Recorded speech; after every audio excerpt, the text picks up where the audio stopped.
Hello, wonderful people, and welcome to my channel. Today, I'm going to prepare Ghana fufu using the fufu flour. That it could be mama's choice, it could be neat fufu, any fufu flour you have.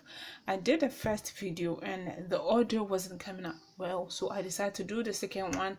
Someone requested for it, and I'm really grateful.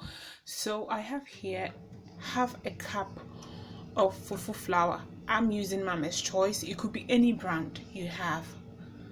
Okay, so I have here half a cup of fufu flour. Now I'll be adding a full cup of water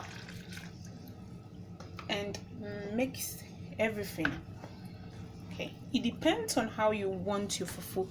It depends, either you want it very soft. I want mine very soft, or you want it as hard as we normally say a posim and fufu posim say pendama.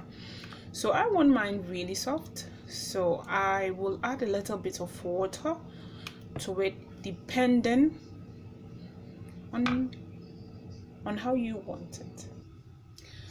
So now I'll add a quarter cup of water and mix it all up again.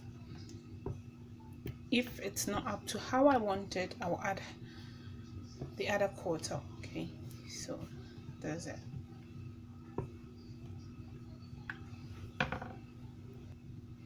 So now it's very smooth. You can see that the mixing is very light.